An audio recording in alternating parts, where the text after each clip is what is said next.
Sunday, June 29th from 4 p.m., Caramel Beach Club transports you to Destination France for White Sands Parisian Soiree. Featuring the White Swimsuit Competition. Split Masters, DJ Smudge, and DJ Terra out of Circuits and Nevis. DJ MJ of Dominica. Travis World and Love Zone of Trinidad. And Bishop Escobar of Jamaica. Captivating performances by Sugar City's very own Lucas H.E. and David House and Mr. Mention. Appearing for the first time in St. Kitts, dance on IT's Jamaica. Performing his biggest hits, Jamaican dancehall sensation, Rock. And bringing the energy from Trinidad, Miguel Tasia.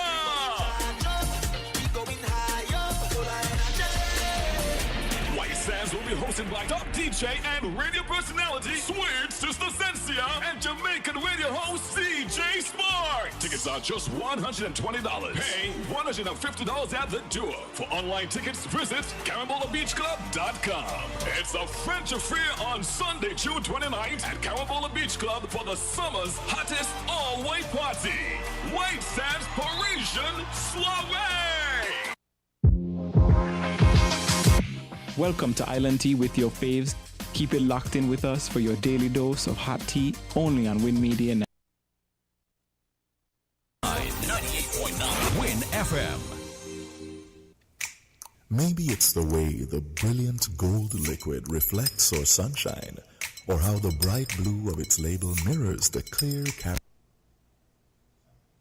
That's okay.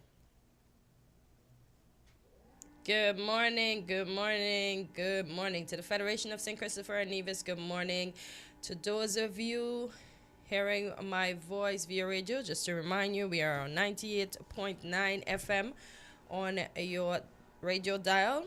We are being simulcast on TVC Channel 40, Facebook, as well as YouTube. Just to remind you, if you wish to tune in on a conversation or bring something to the fore, you can call these numbers for those of you in the UK. Good morning, Huan. It's 0333-440065. In the US, we have two numbers. 1-718-285-6984. Good morning, Burr. Good morning, Cleo. Good morning, Skeeta. Good morning, Gwinnett. Good morning, Kathleen. Good morning, Mr. Welcome to all of those who are listening in the States. Good morning, Javon and Dennis as well. Morning, good morning. In Florida, I just want to say good morning to the Davises, Jowly, Peter, Lana, and Jamal. Our number is 1-305-921-4619, and our local number 466-0989. To all listening in the Federation and the Regional Diaspora, welcome in. Dave Livingstone, good morning. I haven't heard from you in a while. I hope all is well on your end. Carla Astafan, good morning. Beatrice Richardson, good morning. Miss White, Miss Nisbet Richards, good morning. Mom, good morning.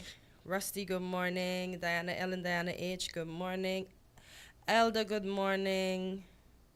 As continued condolences to Culture's family. Jam Down and Dumpling. Jam Down, we miss your voice on the radio. Good morning. Chev Mishi calling, good morning. Eric Duport, good morning. Roberto Chapman, good morning. Mr. Duchesey, good morning. Lyndon Williams, good morning. Miss Margaret, good morning. Miss Anita over there in St. Thomas, good morning. Mr. and Mrs. Isaac, good morning. Fidel Boxer, Edith Bradley.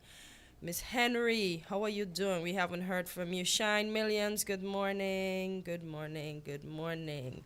Yulana, Kevon, Jermaine, Sharon, good morning. Schneid, good morning.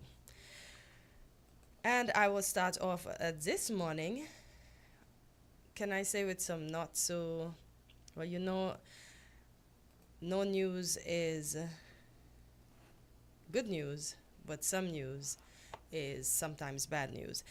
Once again, the list has arisen. The list that clearly says, or not, let me not say clearly says, that St. Kitts and a couple other islands and some other countries are on a travel ban list. And I will play something here that says otherwise, and I would hope it's the same for our ministers here in St. Kitts, why this wasn't communicated to us as well. From listening to some news yesterday, I heard it was a leaked document So I'm not sure how concrete this document is or if it intends to come into fruition or be enacted soonest. But let's listen to what the Prime Minister of St. Lucia had to say. And once again, this comes from Loop News.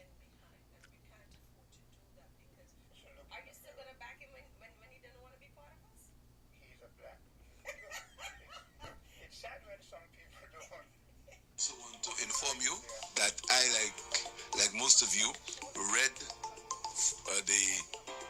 the article in the press of St. Lucia being on a blacklist. I want to inform you that we've had no official notification from the U.S. on any such matter. But we'll continue to work with our contacts and our embassies in Washington, in New York, and the Ministry of External Affairs will continue to explore avenues with the embassy in Barbados to ascertain whether there is any truth in the matter. We will remain engaged. The U.S. have been our friends. We continue to maintain a very high level of diplomatic engagement. We continue to work with the U.S. So we are monitoring the situation, and the public of St. Lucia will be involved, will always speak the truth and tell them the exact nature of the story if there is any truth in it.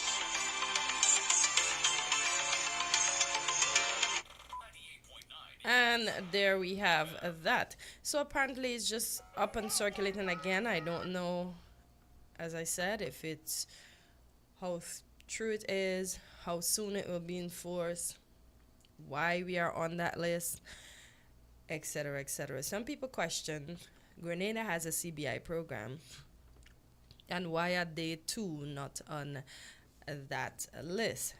The last time we visited this issue,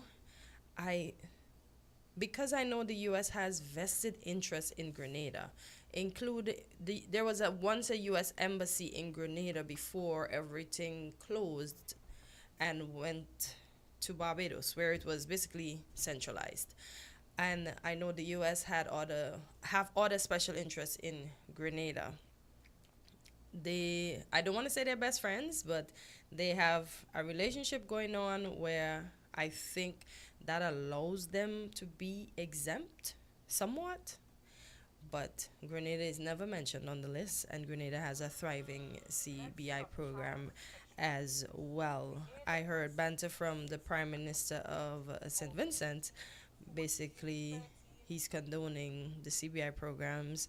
He's mentioning this is why he's not part of it and why he would never be part of it. But I know if he gets out of power, which I don't know is possible at this moment because he wins the election all the time, the opposition has promised to introduce the CBI program, but he sees it as he says, selling out your birthright. He's not into that, and he basically scoffs and rebuts us for being in such a scheme. So that is what I know on that situation. For now, I will continue the investigation, continue listening to hear what will be next as this continues, because as the Prime Minister of St. Lucia said, he didn't receive a communique, and I guess that is the same thing with here in St. Kitts. Caller, good morning. You're live on Island T. Hello. Hey, good morning. Morning. How are you doing this morning? I'm pretty good. Yeah. I think, I speculate that that the reason why Grenada is not mentioned is because it has one of the most open CBI reporting. Okay? It's very public on the website. Number of passports sold, citizenship sold, where they're from, how much money was made, etc. Very open. And that cannot be said of the others, including ours. Okay, so if there's an explanation, that probably could be one of them. That Grenada has a pretty and most likely the openness extend into other areas. Maybe they report into the U.S. authorities, and the citizens are top notch, right? We don't know of ours because it's not mentioned. So things like that could be the reason. No. But beyond that, or before that, I think we have to wait and see for any official announcement. They say it was leaked. When you have leaks like that, especially in a Trump administration, you have to take them with a grain of salt, because they would not take kindly to leaks of any sort unless it was done deliberately. Okay, like to float a trial balloon, see what these people think of something like this, or alternatively to put pressure, sort of pressure, on countries to conform in ways that they want. So that might all be the case. But like I said, it's probably a bit premature to panic. Yeah. Because there's been no official announcement. But those countries are always hostile to our CBI. So it would not be any surprise if they don't exert pressure to curtail, for us to curtail it or abandon it altogether. I don't think that kind of pressure. They've had it all through the years. When it's not advisories, it's something else, both from the United States and the European Union. So by now we should have become accustomed to it. I don't think. But why should we become accustomed to it though? Because we don't want what happened. You see what happened the other day with Silver Airways, right? Just like it had happened in Antigua. Just like that. Yeah, because in Antigua, I remember going to Canada, they cut it the same day people were supposed to travel, like today for today. And that's the same thing that happened to those poor folks with the airline, today for today. I mean, and that is why we shouldn't just ignore it. And I know some people would prefer if we just ignore it. But I don't want the today for today. Because that's going to be rough. Right, exactly. So that is why things like this, it's important to at least bring it to the surface so that people can prepare for it or take proper precautions. You don't want to be slapped, to be hit with a 2x4 all of a sudden, right? Because, I mean, people spend their money, etc., to make preparations for these things, and all of a sudden it's just, the rug is pulled from under your feet. Yeah, that's... That's the unfortunate. But I think it's kind of premature to panic. But not to panic, but the fact that it's making a second go round, because we heard of it earlier in the year, and now it's back again. It's back. I'm pretty sure that it's being discussed in probably at State Department level and so on. But discussions, and that's why I say it's either it could be a deliberate action to throw a trial balloon out there. Right? It's discussed, but no decision has been made as to it, as to enforcing it, or they just want to put subtle pressure on us to maybe be more like Grenada. It would be good if we perhaps look at Grenada and see what they're doing with the CBI.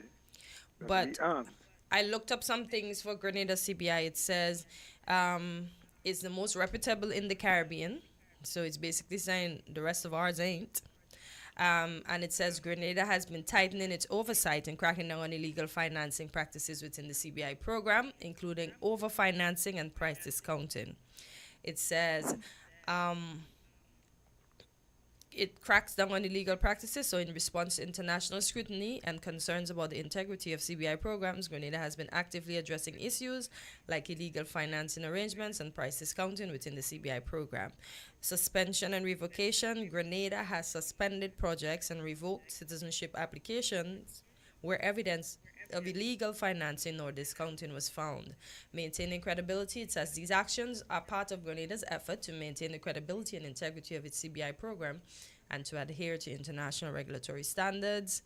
And it says focus on compliance. The Grenadian government is emphasizing compliance, transparency, as you mentioned before, and adherence to regulation in its CBI program. And it says no exclusion. Despite the crackdown, Grenada's CBI program remains active and continues to attract investors who meet the established criteria and adhere to the program's requirements. Yeah, right. So exactly. So that itself tells you that they develop a reputation for compliance and integrity in their system. We claim the same, but if the story is true, it's obvious that we're not where we're supposed to be, insofar as that is concerned. And you notice that there is still the practice of using the what's it they call it, the public option, the public good option. Apparently, we're supposed to be building the Basset High School using that. The CBI? And we know very little. Yes. Okay. Well, put it this way: we hear that the Basset High School has started, but we don't know of the financing arrangements. Okay. You would think of the big public project like that, you would have more details as to how, if it's being financed through government regular budget or what. Okay, because it's a big project. Okay, and so you can't just find money from somewhere and start a project like that. It has to be some financing, especially if it's supposed to finish in the 18 months, that they say. Some way of financing that the completion of that project. All right. So it seems as if we're still doing the like what we did with the jail through public option. It's just that particular project went south because of the underselling. What safeguards are there for this one with whoever is financing it? Those are questions I think that we need answers for, and I think that's one of the problems that we have.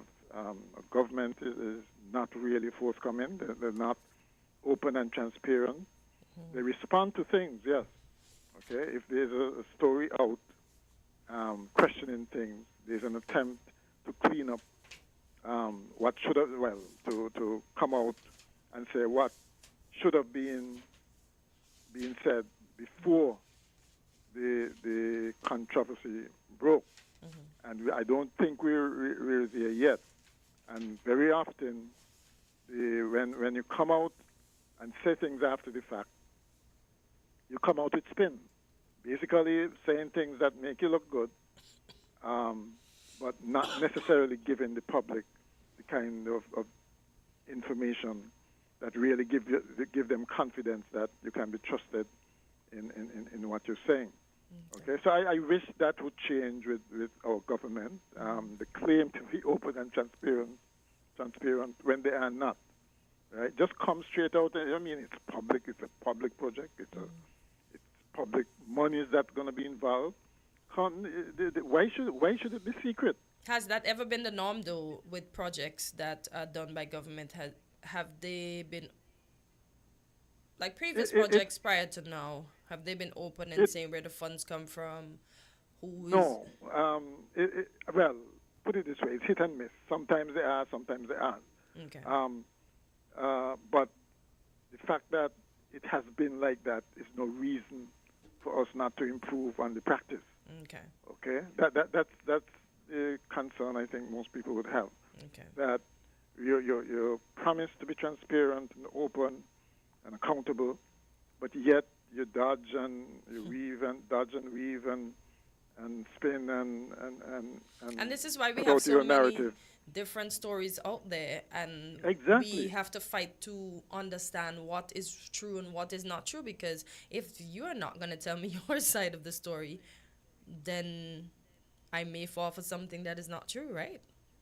Exactly. You know, if you're not given the information from official sources in advance, right? And then the speculation about something else happening, who are we to believe? And then you come and then you try to clarify matters, and what you succeed in doing is raising more questions, right? That is not how openness and transparency work. Exactly. And I really, it is something that, yes, is something that has happened in the past, but I don't think it has served the citizens well, and so it should really stop. I would really like someone in government to tell me why things like these continue to happen. It happened with the East Coast housing thing. Remember when it said we didn't have any details of the agreement, and that went south. And I suspect if the public was informed about that agreement, the details of that agreement, where it can be scrutinized, I suspect that that project would not have ended like that. Right? But we keep making the same mistake. For whatever reason, we're not learning. We're just not learning that the best way to go is to be open and transparent. Okay, then. All right. Thank you for your contribution. We'll take a short break and we'll be right back. Found the sound 98.9. Win FM.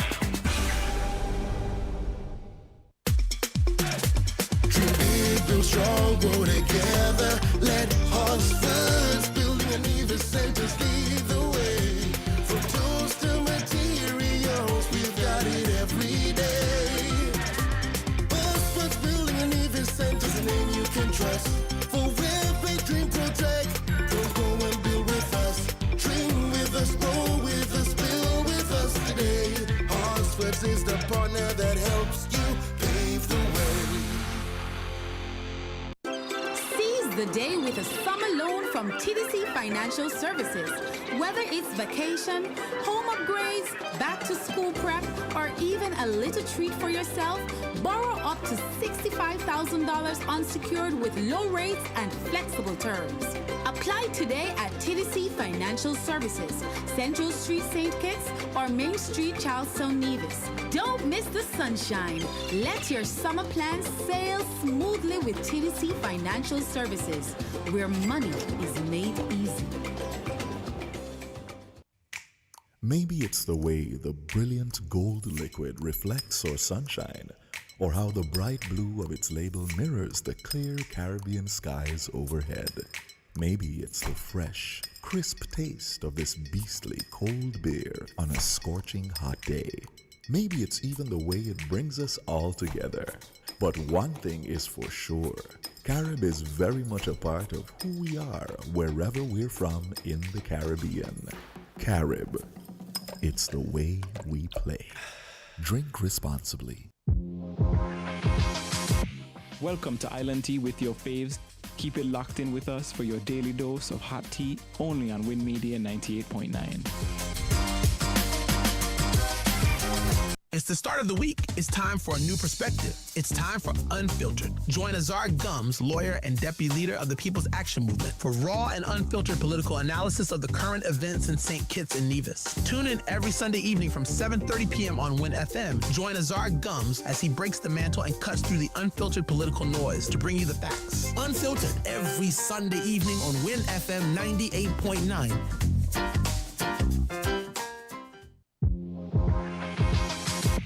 Welcome to Island Tea with your faves. Keep it locked in with us for your daily dose of hot tea only on Win Media 98.9. And we are back on Island Tea, and as we were just speaking about the list and other items, I was just going through something else and I saw a next headline that says CBI countries. So whatever this leaked memorandum is saying, it's targeting countries with CBI programs, and I guess ones that does not live up to what they expect. I would assume so. It seems so, as the previous caller stated. Yeah, it seems. So then it means that for all the talk about making sure we are above board and things being straightened out, it doesn't seem that is the case. Yeah. There's still lots to be done. And before we head into our segment, I see over there in Dominica, they're too struggling with firearms. And I see for the year so far, they have 49 firearms has been seized, 21 arrested as authority target illegal firearms, and this article comes from Loop Caribbean. It says 49 illegal firearms and 289 rounds of ammunition so far this year. There has been an arrest of 21 individuals in connection with the firearm possessing and trafficking. The seizures include high-powered assault rifles intercepted at ports across the island as part of an intensified crackdown on illegal firearms. And I know just the other day we had a situation where they found some guns over at Port Zante in a vehicle, where they had individuals that made it off by foot. But I think since then, one individual has been held. Okay. I've not heard much more about that story, but they had an assault rifle. Well, that's news to me. Good, you're really not outside, boy. It says, Acting Police Commissioner Lincoln Corbett revealed the figures during a press conference on Monday, confirming that 42 of the firearms and 220 rounds of ammunition were intercepted at the ports of entry between January 23rd and June 14th, 2025. Among them were 2 AR-15 assault rifles. These rifles are weapons of war, equivalent to the M16 carried by soldiers, Corbett told reporters. In addition to port seizures, police recovered 7 more firearms and 69 rounds of ammunition from suspects across the island. Corbett noted that of the 21 people arrested, 7 have already been convicted, while the remaining cases are pending in court. National Security Minister Rayburn Blackmore just addressed the broader implications, acknowledging the presence of an organized gun running network operating in the region. Certainly, there is a syndicate, and the origin of which we are committed to dismantle, Blackmore said, working in concert with our regional and international law enforcement agency. We shall continue to do that. He added that recent interceptions are evidence that surveillance and security systems implemented at ports are proving effective. Well, speaking of arms and that kind of stuff. I have to mention this part. Trafficking in illegal firearms carry a potential sentence of 35 years in prison or a fine of $700,000 in Dominica. Yeah, but you're not gonna... They're not gonna behave. No. I don't understand. 35 years doesn't sound enough? You need a lifetime? Well, remember, they don't intend to be caught. So, $300,000 away from $1 million. You have that much money to give away? If you get caught, well. But then again, there's the other side to it, because there are times when they do get caught, and all that we see written about 200 and this thousand and so much years, they get a pat on the wrist, and they don't get anywhere near. So you think the laws are just to scare people and they're not enforced? I don't know. I'm not going to speculate. What I know is that there are laws on the books, and there are years that it is recommended, and then we hear that someone is convicted, they go to trial, and they get a pat on the wrist. And then we hear, well, it's up to the magistrate or it's up to the judge to use their discretion. You don't have to give the maximum, so. Like I was reading about a case in Guyana where this man stabbed his common law wife, and then he just gets 10 years and the magistrate basically gave him the years based on the fact that he pleaded guilty early. He has been a model prisoner. According to sources outside, he doesn't get in trouble.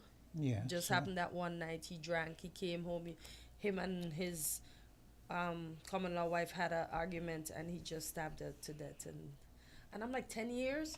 He needs to be lost in jail. Like I said, it's up to the discretion of the judge or the magistrate, whoever. So. But you take a life, so yours should be gone too. Look. And how did it get to manslaughter when the woman probably couldn't even fight back? The people who are passing these laws, they're just going through semantics. They're just doing things and saying things because you have a job and it sounds good to say it, but we don't see them being implemented the way they've been touted. But then again, there's also another side, and the other side is that criminality for these people at the level that they are at pays, because you hear criminals say in one day they make 2-point-something $million because of the transaction, you know what I'm saying? Depending on, especially if it's dealing with big drugs and that kind of stuff. You hear people say in the US and so forth, you hear in a matter of a week, you can't believe the amount of money criminals will make. So it's lucrative for them. Lucrative, but with a nasty end result. You either die. Well, there are two ways to the situation, and there is one. There's no way out, because you either going to jail or they're killing you. So there's no way out. You've heard the song "To Be Poor Is a Crime," so. You've already committed a crime by being poor. So, but look, I am not going to try to get into the brain of the criminal element. What I'm saying is that we know the facts, and the facts are that, especially when you're dealing in contraband and drugs and that kind of stuff, it's lucrative. But jail or death being the inevitable. Well, you take the risk. Just look. You're just making this sound so like, okay. No, it's either or. I'm telling you the facts of the realities of life. The reality of life is that you find a way to make money, and it has its risk. Just like you're a business person, I'm not trivializing this. This is the way the world runs. We don't want to accept it, but it's the way you get into a business, you take the risk. You don't know if it's going to be successful or not, but if it's successful, you make big money. It's not successful, you fail or you file for bankruptcy, you hope that you can pull out somewhere, and it's the same with the criminal element. It's just that the risk is your life or, imprisonment. But how many criminals out there, especially at the top level, those that get caught usually are the small fish, The big ones don't get caught, and the big ones are the small ones don't talk. Yeah. That's why I say, if I'm in something illegal, Quint, I'm going to make sure I be stashing my cash. Because when I come out, after I get that nice time that I'm going to get, I have to have something to fall back on. Because these folks are going to say, hold a 10,000 when you come out. They're going to tell you come back and do what you was doing before. They didn't even want to give you a break. That's why I said there's no way out. Anyway, it's 8:34. All right, and we'll have a rebroadcast of a Weekly Dose. Our good Dr. Osborne, she won't be in today, so stay tuned as we begin the rebroadcast. Let's stop child sexual abuse. The age of consent is 16, yet our 15, 14, 13, 12, 11, and 10-year-olds are becoming victims of sexual abuse and exploitation, which is being forced into sexual activity before they are old enough to decide. This causes mental, emotional, and physical harm to our children. Parents, it is your responsibility to protect and to educate your children. Develop a relationship of trust with your child. If they trust you, they will tell you. Child sexual abuse cannot be our norm. We must work together to correct this. Help us prevent, help us protect, help us prosecute. A message by the Department of Probation and Child Protection Services. Contact us at 467-1311 or 662-6833 for more information.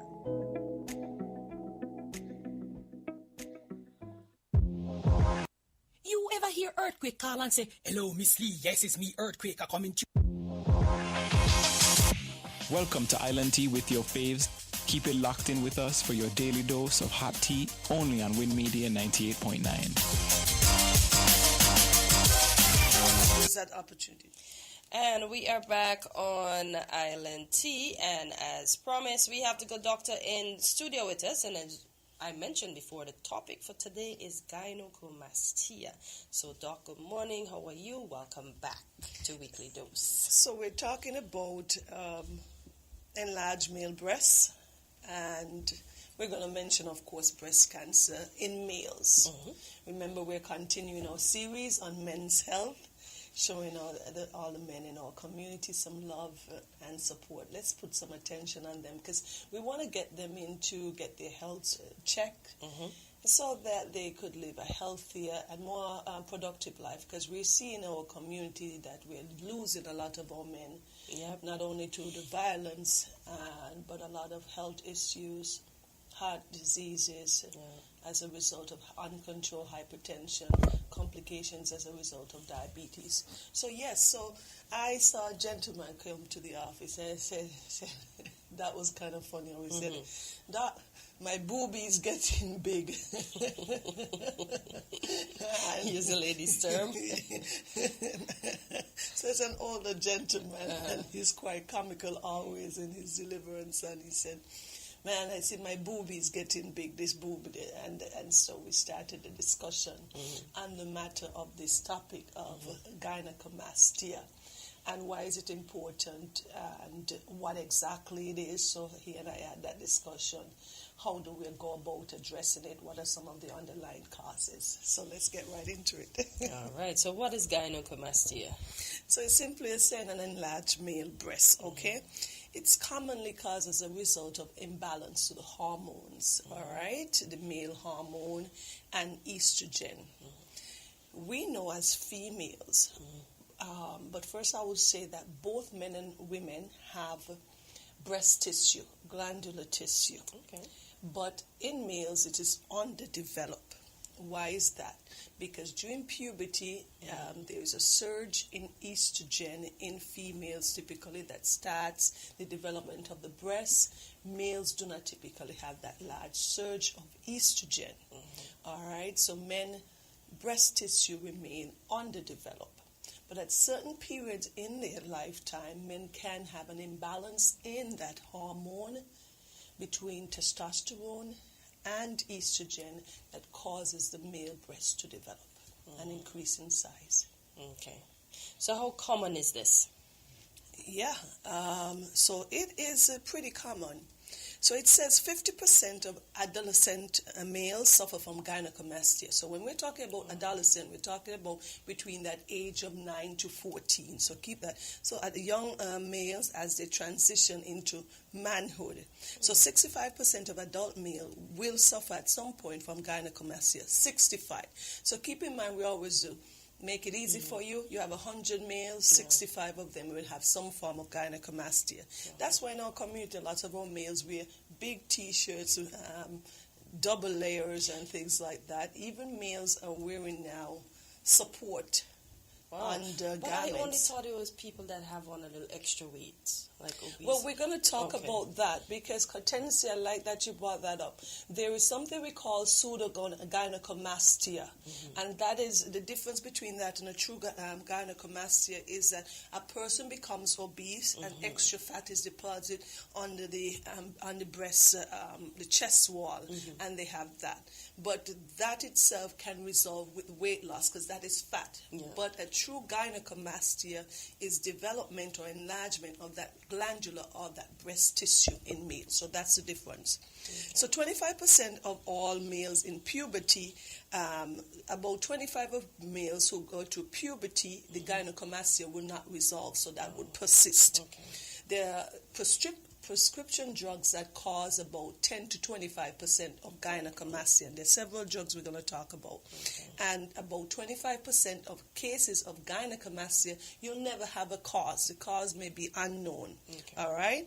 But most of gynecomastia, about 70% of gynecomastia during puberty is as a result of hormonal changes, that imbalance that happens between the testosterone and the estrogen. All right. Just to mention a few things about breast cancer, because we're tying both of them in, because we just don't want to have a male thinking that he has an enlarged breast and it's a gynecomastia and it's benign.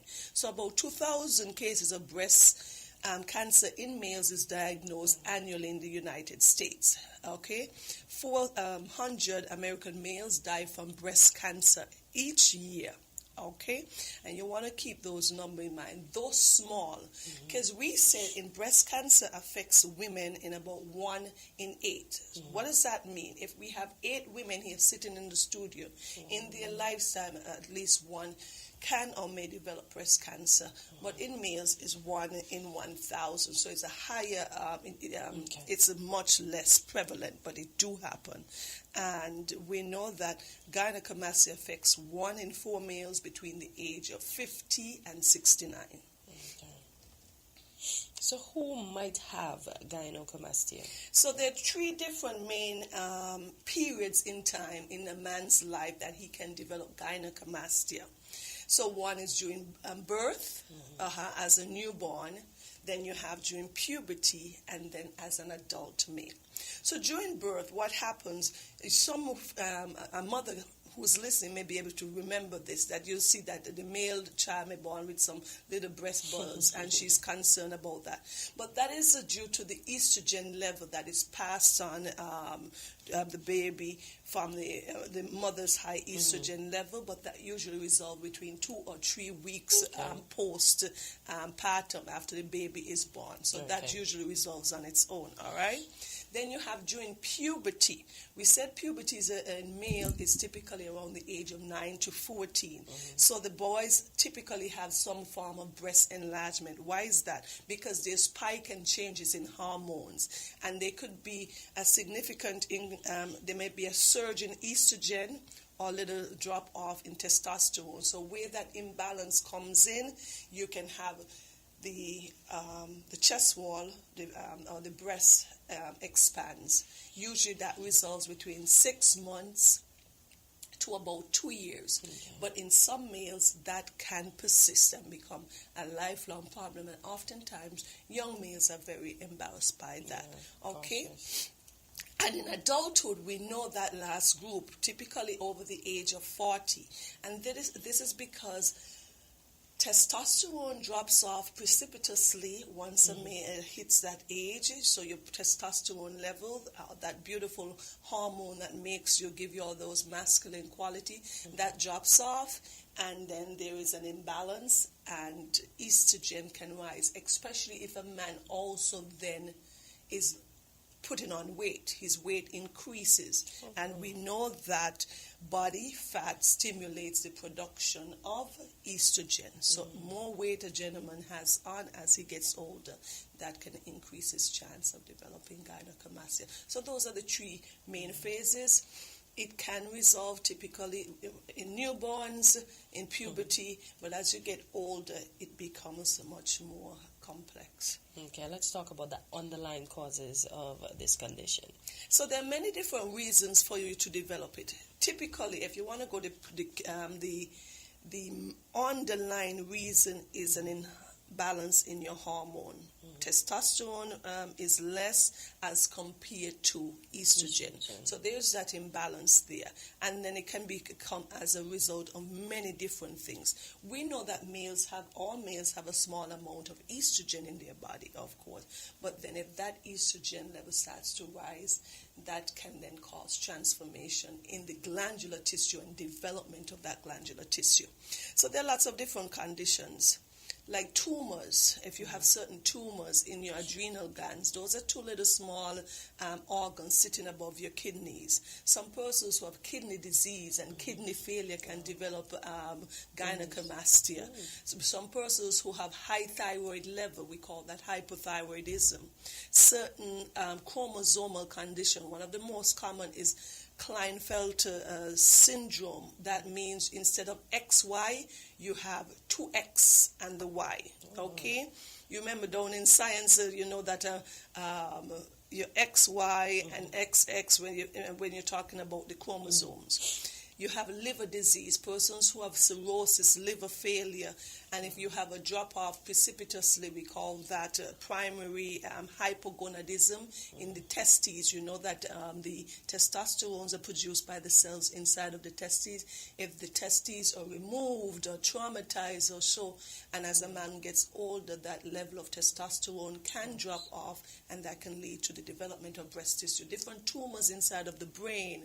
If you have a tumor inside of the testicle as well, that can lead to decrease in testosterone, increase in estrogen. What medications cause gynecomastia? Quite a few medications can do that, and medications that we see quite commonly too. Certain medications that we use for heartburn and for acid reflux. There was one, but cimetidine. We've got things like medication that we use quite commonly for certain heart issues. Some of the medication that we use for an enlarged prostate, you've heard of this finasteride, it can cause an enlarged breast tissue in males. Certain antifungal medications, diuretics, you hear of spironolactone, you hear of other diuretics that are used. Certain drugs that we use for chemotherapy. Certain, persons who use marijuana, heroin, amphetamines can also be at risk of developing gynecomastia. So there's quite a few different drugs that you want to think, and persons who use anabolic steroids that can create that problems as well too. So the list is long of different drugs. Doesn't necessarily mean that every male who may have a need to have these treatment will develop gynecomastia, but studies have shown that these drugs can contribute to development of gynecomastia. Okay. What is male breast cancer and what are the different types? So we bring this topic in with gynecomastia because we know that a man we don't want him to have something other than just simple gynecomastia, and then it is a breast cancer that goes undiagnosed. Typically, you want to keep in mind, though, commonly that gynecomastia will affect both breasts, okay? If a man starts seeing that he has a lump in one particular breast and that breast is becoming more pronounced than the other, he may have to get that checked out. He could have some pain, some discomfort. He can see changes in the skin there. So breast cancer in male is similar like breast cancer in female. Remember, the only difference is that the glandular tissue or the mammary tissue that forms breasts in both genders is underdeveloped in males. But they have the ducts, those little fine tubes, they have these little sacs that we call lobules. And that is where the cancer develops, inside of those ducts or in that lobule. So the most common cancer can be invasive ductal carcinoma or invasive lobular carcinoma. Similar in females as well. The most common breast cancer seen in females is infiltrative ductal carcinoma type, similar in males as well. 9 out of 10 males would, if they develop breast cancer, it would be that it started in the ducts and has spread outside of the ducts and created that problem. All right? Okay, so how common is male breast cancer? So we know in 2024 in the United States, around 2,790 males were diagnosed with breast cancer, and about 500, typically around 530 were expected to have died in that year's period. It is not as common as it is at all, nowhere as common as it is in female. But we have seen some cases sporadically throughout the years, but it's always most common in females. We say that 1 in 1,000, so it means that we said about 1 in 8 females, so if we have 1,000 males in a center, in a room, at least one of them in their lifetime can develop breast cancer. Okay. So what are the symptoms of male breast cancer? So you want to think similar that you're going to have a lump in the breast. Most times people like to, well, I've seen a lot of patients and they tend to say, oh, well, doc, it wasn't hurting me, so I didn't think that it was a problem. Most cancers do not hurt initially, and I like to emphasize that. These lumps that start in the breast and they're painless, they may often be of more concern. All right? They typically start behind the nipple. So you can have those, and they can become hard. You can see changes in the nipple of the male. Instead of it projecting outwards, it can recess out. The skin around that area can become tough and hard and dimply. You can also find a lump under the armpit if it's not addressed early, meaning that tumor can also spread to the armpits where the lymph nodes are. All right? You can have changes in your skin. The skin around the nipple can become flaky and start to peel and look like an ulcer. And some persons often think, oh, it's just a rash. And then if it's not addressed well, it can go on and become an advanced lesion. So any abnormal rashes on the male breast that should not be there should be seen by a physician. And if you're thinking it's just a simple rash and a dermatitis and it doesn't resolve within a week or two, it means that you have to further investigate it. And you can have some discharge from the nipple as well too. Yeah. Well, once they see that, I hope they run to the doctor, because we know the males, they don't like to go to the doctor, so they're going to change. That mindset is changing. I'm hoping we don't have to be like, come on, time to go to the doctor. So what are the causes and risk factors of breast cancer? So like most all cancers, we know that there are mutational changes at a cellular level. These cells, what happened? These cells just go haywire because of changes there, and they start to multiply, and then they multiply and form this block of tissue that becomes that tumor. And then what happens, these cells can break off and spread, and as we said, they can metastasize and go to different places. But everything comes down to mutation and genes, but there are risk factors that we know. Once a male becomes more than 60, your risk increases. We know you have family history as well too. If your brother may have had breast cancer, in rare cases, if your mother or your child, you're at increased risk because there are biological family history associated. We know genetics comes into play. Especially you hear us talk about BRCA1 and BRCA2. In BRCA2, that mutation tends to lead to breast cancer and breast cancer in male. If they have a high estrogen level, we know that is one of the most common reasons for women developing breast cancer, why it's so prevalent in female, because we have a large amount of estrogen as compared to a male counterpart.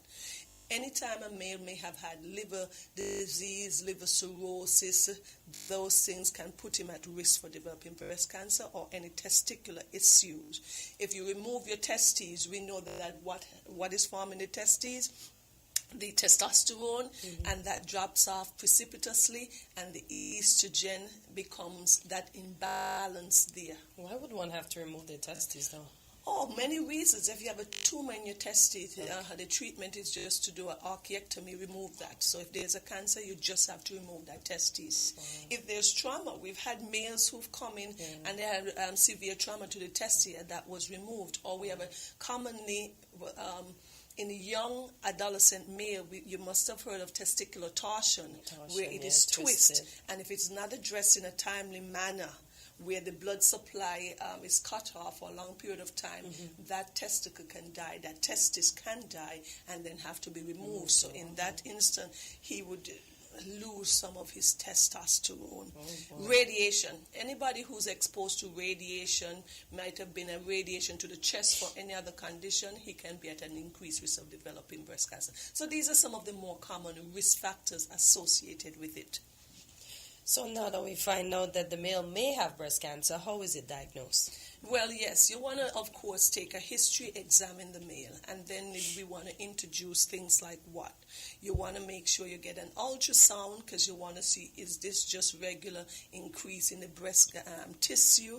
You want to make sure is there a specific lump, the different characteristic of the lump, so you can do that. You can have a biopsy, of course. You can do other imaging studies and looking for it, but ultimately a biopsy would confirm there are malignant cells there in the male breast tissue.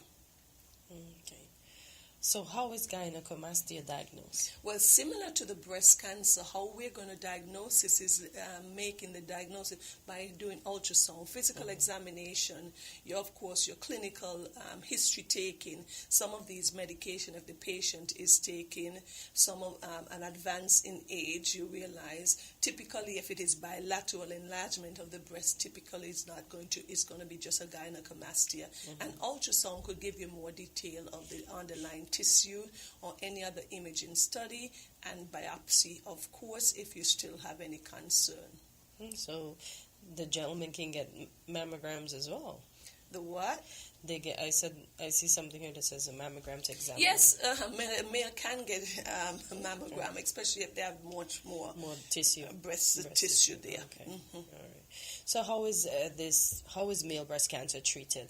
Typically, it's going to be to remove the breast tissue and the nipple and the areola. So it's basically doing a mastectomy, similar to a woman, and you want to get lymph nodes from under the axilla just to make sure that there's no infiltration to that, all right? So surgery, then you can have, as needed, radiation, where you put radiation beams towards the chest, kill any residual malignant cells. You can have chemotherapy. Everything is going to come down to the stage of the disease, the size of the tumor that the individual has, okay? You've got hormone therapy. We know most breast cancers in males are positive for the estrogen and progesterone receptors, so hormonal therapy can come in place, immunotherapy and biological therapy. So the therapy is quite similar as when we're dealing with a female with a breast cancer. Okay. And the targeted therapy is just that we're targeting right here, right? So all of these therapies can play a part, depends on the type of tumor that you have. Okay. So what is the treatment for a gynecomastia? So if a male has gynecomastia and he's very uncomfortable with it, if it's embarrassing, then he can have it removed surgically. There are times when you can do that. So that's an option if he's interested in getting that done. But you can stop or switch certain medications. So if we suspect that a particular drug that he's taken for whatever disease, if he has hypertension, he's taking a diuretic that may be the underlying cause, different things, you may want to suspend that medication or switch it out. That can help too. And if remember, we also said that different underlying health condition. What if the person had a tumor in the adrenal gland and that tumor is removed? That can resolve it. If that person have hypothyroidism and you control the thyroid gland, that can resolve some of it, okay? And so if you want to, you can then have surgery if you want to make sure. Because I remember particularly some years ago we had a young male, an adolescent, 16, and he was so embarrassed. He had really large gynecomastia tissue, wearing 2 and 3 T-shirts always to try to hide it because, of course, he's afraid of being teased and he's uncomfortable as he grows up. But so that can be addressed surgically. Okay. If a man is simply obese, remember we spoke about the pseudogynecomastia, losing weight and doing exercises, strength training that can improve the breast tissue and decrease the size of them over time. Can this condition be prevented? Well, in a sense, can you be prevented? No, because you may not be able to control all of your underlying causes. We say there are three main stages in newborn, puberty, and in adulthood. Once you're starting to get older, then natural hormonal changes. A man starts losing a lot of his testosterone, and estrogen can be that imbalance, and he can develop the gynecomastia. What he can do is make sure he eats well, be healthy, exercise. That could come into play, and see how much that he can, decrease any. But I've seen families almost like hereditary, where the father and the son and the grandson then develop gynecomastia over their lifetime. Okay, so all these can be some, family history as hereditary changes that happens. I know you mentioned when a male should see a doctor about gynecomastia, but I don't know if you want to remind them again. When is it they should come in? Okay, well, if he has gynecomastia and he is comfortable knowing that it's just gynecomastia, both breasts, he sees that he's put on some weight, he's over the age of 50. But if you start having pain or you feel a specific lump in any of your breast tissue there, you want to come in. If you see any discharge in any of your there, if you see that the nipple is being pulled back in and the skin is kind of rough and textured, okay?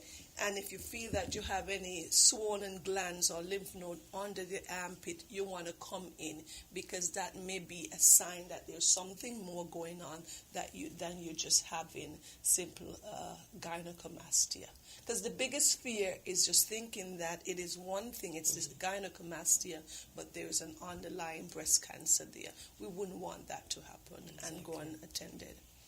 Exactly. Well, Doc, that brings us to the end of today's program. I thoroughly enjoyed.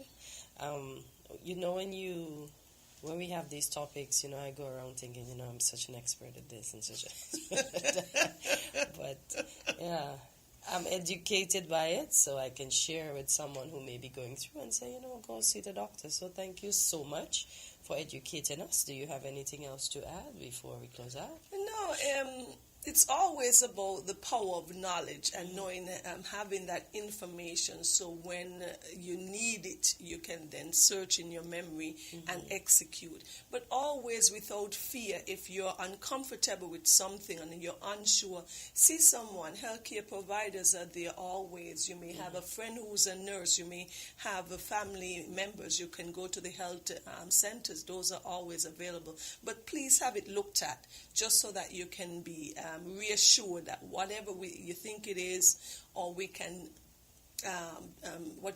make a differential diagnosis, just to rule out that is anything more sinister. Because the biggest fear that I have, and I want our community to be aware of that, we don't want persons to present with late diseases or late conditions, especially cancer, where if it was addressed months or so earlier, the person could go on and have a better outcome. So it's always best to just have it reviewed. Quint, anything to add? No, not really. I'm just always fascinated when I hear people use words that I'm not familiar with, and I hear the doctor bandering a lot of them. Okay. But I try to make sure that though we have words that are that may be foreign to many persons, to make it simple. Gynecomastia simply means that the male breast is enlarged. The development of male breast tissue that should not really be there. So it is a benign condition and non-cancerous condition. Remember, we spoke about the difference. Yep. But of course, most of the problem with that, it's that cosmetically it can be very damaging, especially to the young adolescents, to their self-worth and their value, and they feel embarrassed. You go on the playing field and you remember skins and shirts, and you don't want to take off your shirt. You're playing what you call that, basketball. You don't want to remove your shirt. And because you can be teased and things like that. And of course, it happens to, as a man even gets older, his masculinity, and he's uncomfortable with himself. So most time that's going to be it. But that can be addressed easily either with making some medical changes, with exercise, or if in instances where it needs to be removed. All right? So I hope that the audience would have listened and learned something from us today. It's always a pleasure to be here with us. And we continue to give our men support. So next week we're going to talk to our men again, because they need a lot of love and attention as well too. Because most of the time we say in the society everything's always about the woman and the woman's right and pushing women forward. And we can. And studies are showing that because of that feminist wave or that that happened, and women wanted to better themselves. Women have increasingly improved in their education. Women are much more successful. Women are running bigger corporations, business owners, etc. We've somewhat left our men behind, and we can't afford to do that because we both need to be growing together. And so we know that our men oftentimes feel left out and unattended. So this is where the love comes in, to share some loves with them. So I wish everyone to have a great day and be kind to each other. All right. Stay tuned. We'll be right back. WINN is 98.9. 98.9 is Win FM.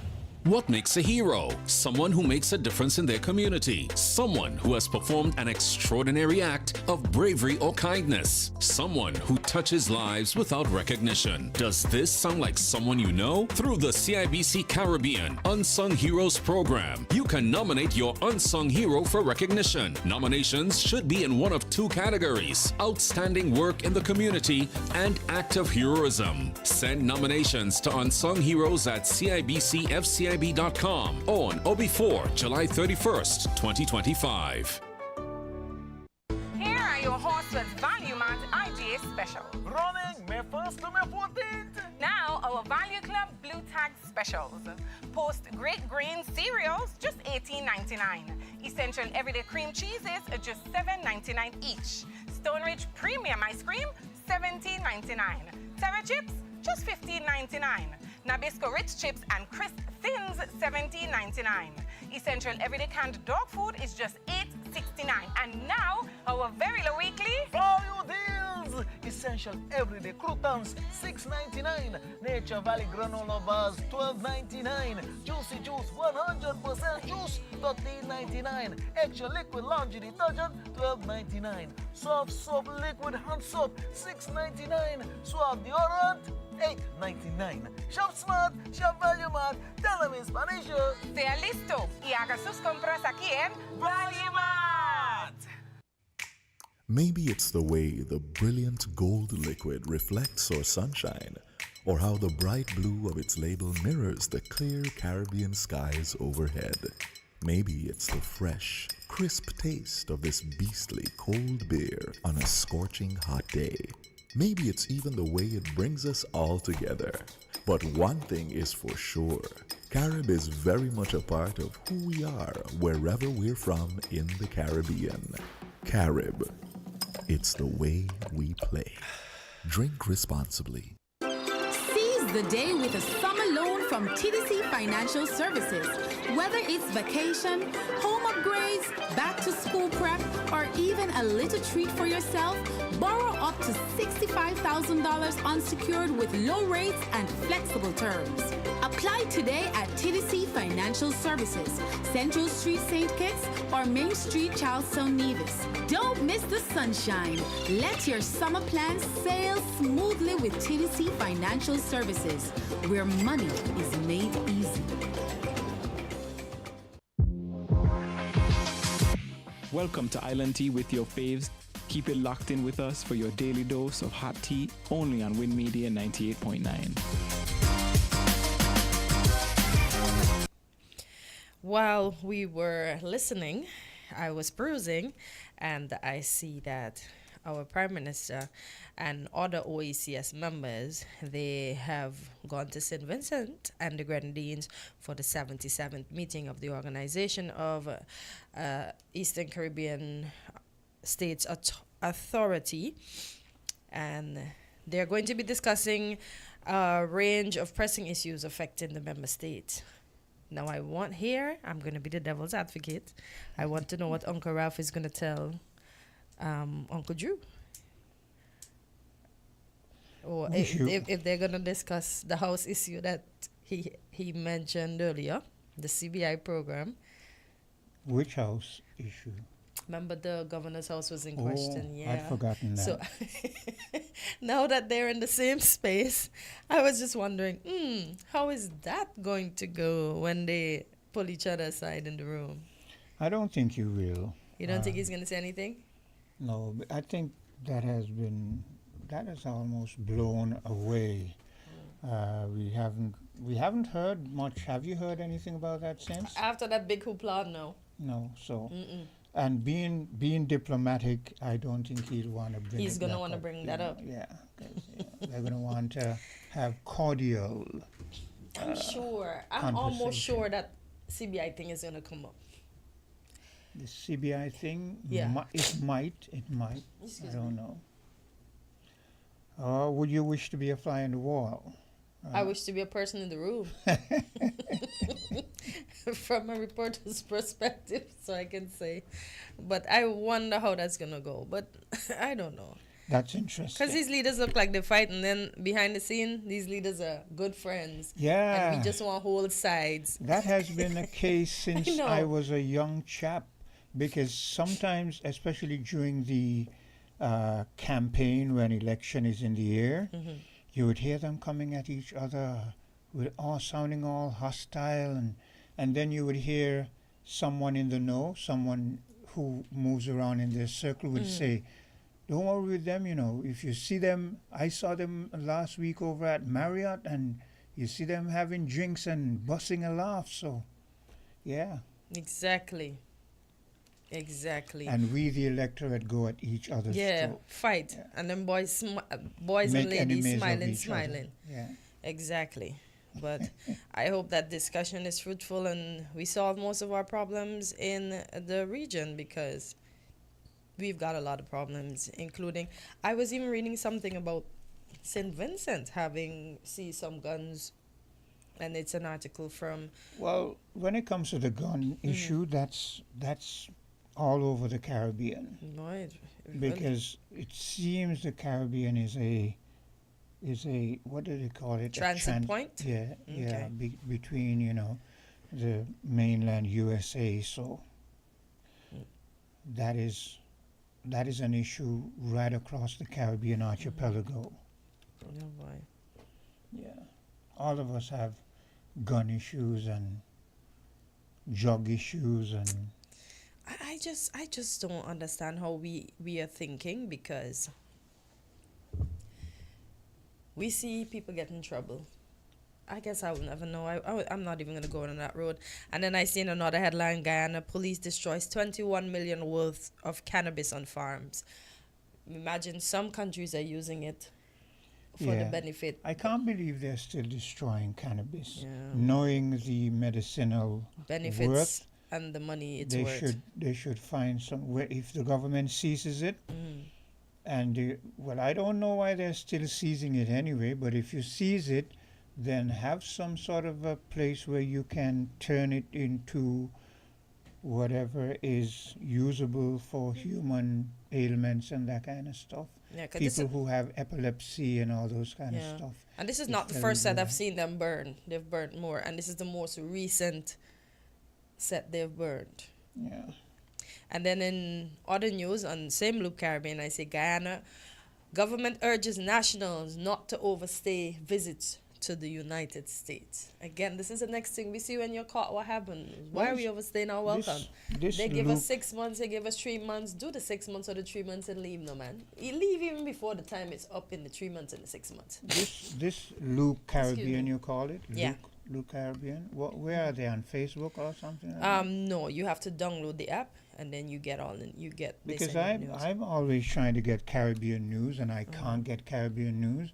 If you go on YouTube and you type in Caribbean news, you get maybe 1 or 2 stories, and then you get all those old stories from way back. So what is the app you say? Loop Caribbean. I can show you after. Okay, LUPE? No, LOO. Oh, LO. Yeah, double OP. Yeah, because I want to know what's happening in the region, and I can't. I don't really want to bring too much of what's happening in St. Kitts and Nevis because it's usually coming from the government facilities, and I don't want to just be a mouthpiece for the government, you know. So I want And news then from other around the folks Caribbean. bring a lot that is happening in St. Kitts, whether it's propaganda or not. So we don't want to follow along the same trend. We want to have our own. Well, definitely, I don't want to go down the road of Yeah. propaganda because you know, I want to know the truth. Yeah. I don't want to be walking around saying, "Oh, this is what was said here." No, come and defend yourself when you hear people say. But sometimes they say defending yourself don't make sense. But you promise us transparency. So come on, show us the transparency. Well, maybe defending yourself don't make sense because you don't Sometimes. really defend yourself. Because honestly, when you ask the government to defend themselves, you hear the same old rhetoric. You hear, well, he did it before, and you know, if it's this party, they say, well, you know, Timothy Harris did that, and this and that, and Pam did that, and you know, so that's what we hear. We don't hear, well, okay, maybe we made a bit of a mistake there, but we're going to rectify that. Or, no, we didn't make a mistake, that was intentional, and this is how we plan to move forward. You know what I'm saying? We don't hear that. So, Like last night, I was hearing something, well, let me not say what I was about to say, but I was hearing something about, of course, the Christoph Harbour thing is still hot on some shows. that isn't going to go away anyway soon, you know. And the fact that we didn't take land in lieu of monies. Yeah. Well, I don't know much about it, so I can't say much about it. But I'm like, is that really the truth? Would somebody be able to clear that up for me? Can we know if that was the case? And it's funny that, as you say, when we are in, it's a different kettle of fish, and when we're out, it's a different kettle of fish. Yeah. Because then you know all the inner workings of inside, but you weren't doing it when you were inside. But now you're outside, you have a lot to say. As they say, come see me and live with me is two different things. Yeah. In terms of what the Prime Minister has said to us, I'm still not clear. I'm still, you know, just like you said, people are querying, why can't we, when people make commitments to do certain things and they don't live up, these foreign investors, why can't we find some way to get land, or you know, get something that get back what I feel is rightfully ours? I don't believe that they should have been. I believe we should be leasing land and not giving land to people Selling so it that they out. can be selling it. Yeah. Hello, caller. Yes, morning. I just want to reinforce what you're saying there about, you know, when they're in, when they're out, it's one thing. We see everything that is wrong. Once they're in, it's a different kettle of fish. Yep. Right? And that's so obvious. And the thing is, what's even more concerning is the fact that the opposition seems to be in collusion with government insofar as its approach to governance is concerned. Yeah. There are a number of things that you can actually point to that the opposition can be making a fuss about, but they're not doing it. And I think that the citizens should call out the opposition for this as well. It's not just all about calling out government when they're secretive and not forthcoming and not transparent and so on. The opposition need to be called out too, because they're the ones who are supposed to be holding government accountable. Yeah, I like that. Right? I like that perspective because I agree with you. We give the opposition maybe come to think of it, maybe that's one of the reasons why when the opposition do get in power, they don't really do anything, because when they're in opposition, we give them this easy, you know, go, so they pat on the shoulder. Yeah, so then they say all kind of things, and then they get in, and it is. I agree. I like that kind of stance. Hold the opposition's feet to the fire too. Right. Hold their feet to the fire as well, because what it suggests is that, because I'm sure, just like any other ordinary citizen, they know the bad things that are happening. But if they stay silent, what are we to conclude? That basically they are keeping silent because when they go in, they could do the exact same thing. And history has shown that to be the case, as we just pointed out. When you're outside, it's something else. Once you're inside, it's a totally different kettle of fish, right?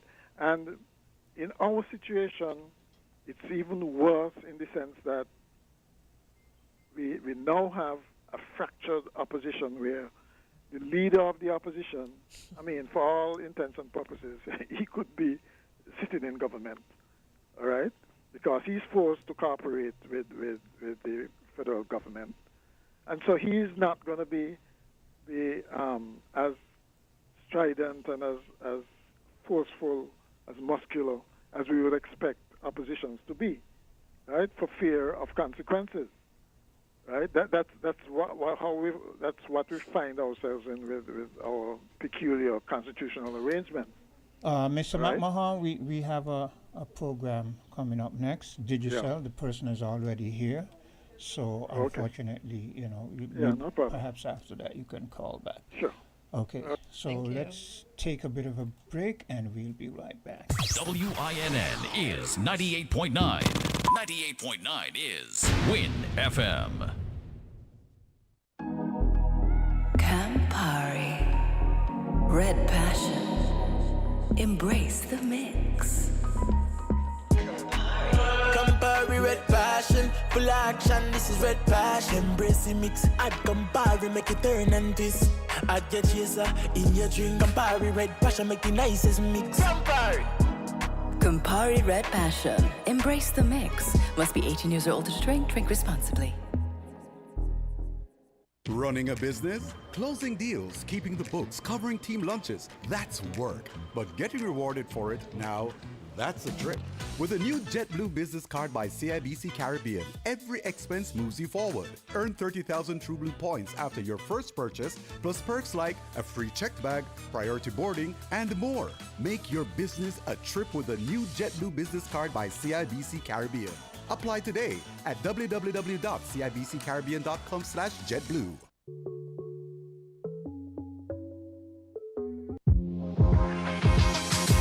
Welcome to Island Tea with your faves. Keep it locked in with us for your daily dose of hot tea, only on Win Media 98.9. And we are back on Island Tea, and as Quint would have mentioned, we have our Digicel representative in the building this morning. We know they're celebrating grand this year, and they're going to let you know about it so you can keep it to the fore of your mind, and you can go out, support Digicel, win what you need to win, and partake in everything as they celebrate their 20th anniversary this year. Good morning and welcome back. Good morning, pleasant good morning to all the listeners. Happy Tuesday. I was just going to ask, where was your sidekick? I thought that was him coming in the door, but oh no, he's on another call. He's on a call. All right, no problem. So what are we going to discuss today? So, of course, we're still celebrating dads all month long. Like I said initially, the month of June is all about fathers. Last week in our retail store, we rewarded some lucky fathers who would have performed a transaction in stores with wine, gas vouchers, music festival tickets, grocery vouchers. So congratulations to all of the dads who would have won. Those of you who didn't have a chance to win, you still got time. The month isn't over as yet. Yep. So you could join us in our retail space across St. Kitts and Nevis and actually win prizes in the Lucky Dip. Once you come to the retail store and perform a transaction in store, you win an instant prize. Yeah. So that's all happening tomorrow. Stay locked. We will be sending an SMS and we will be sharing all of the details on our social media pages across Instagram and Facebook. But we're still in celebration mood of our 20th anniversary, so that's still going on. Yep. Summer is big. I'm looking forward to summer. I won't spill the secret, but summer is coming up. So stay tuned for all of the excitement for summer.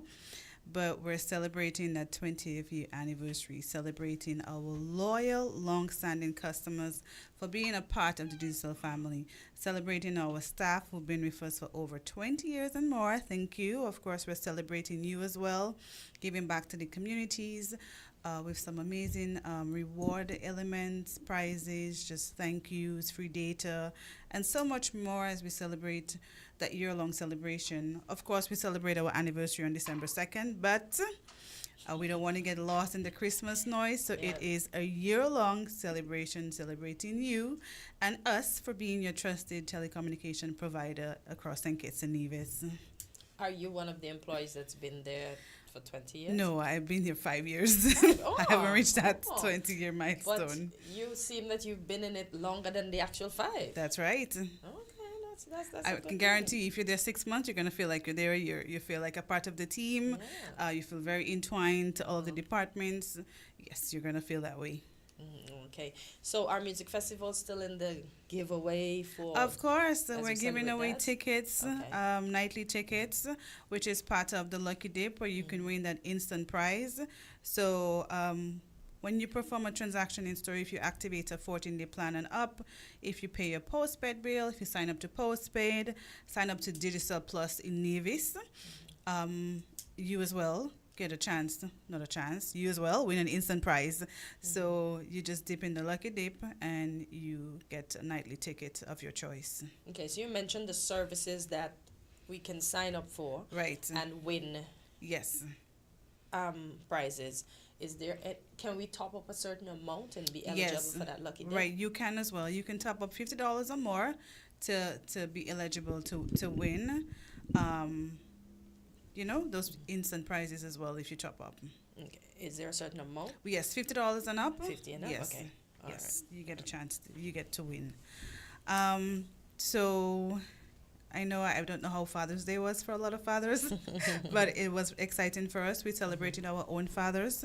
Our HR personally delivered special gifts, special tokens of appreciation to our fathers, and we did share them on social media. So to all the amazing Digi dads, I think there's more Digi dads than Digi moms. That's a good thing. That's right. a good thing. So congratulations to them. I hope they had an amazing time, and all the fathers out there. Our grand prize is still awaiting a winner. So we're giving away a 43-inch smart TV at the end of the promotion, which ends at the end of June. So one lucky father will win that smart TV. And all you have to do is nothing new. You activate a plan, top up $50 or more, pay your bill. We never ask our customers to do anything then out of the ordinary. We reward you for doing what you would normally do. So, of course, you still have a chance to win that 43-inch smart TV compliments Digicel. Okay, so it's activate a 14-day plan. Yes. You pay your postpaid bill. Mm-hmm. And what's the other You could sign up for postpaid as well if you're prepaid and you like to upgrade to postpaid. Okay. Sign up for, Digicel Plus for Nevis customers. They as well qualify. And if they pay their Digicel Plus bill as well, over in Nevis, they qualify to win. Okay. This 43-inch TV, can you tell us when in June? I know you said the end of June. Right. So our winners, all of our winners come from a Digicel group. So we will receive that winning customer list. Okay. At the end of June. So our winner will be announced on the 4th of July. Okay, the 4th That's of where July. we will announce our grand prize winner, and that will be shared across all of our social media handles. So we don't know who that lucky person is. And of course, when you get that winning call, I am going to ask you your name because the system only pulls numbers. So I have customers say, but if you're calling me, you should know my name. No, I don't. We only get numbers and we call customers. And if you're getting a call from a local Digicel number, which is not a WhatsApp call, then it is very much legit because we've had some incidents of scams, WhatsApp call calling customers. We haven't had one in quite a while, so that's been very good.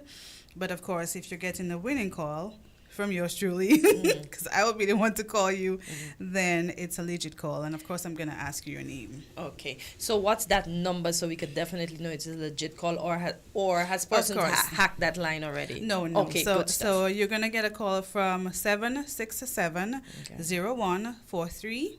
That is the number that you will receive that call from. All right. So if you want any prize from Digicel, this is the number that you're going to get a winning call from. Okay.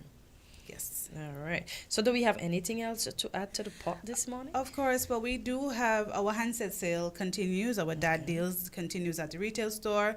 You can get an Alcatel for just $150 EC, and that comes with a 30-day plan.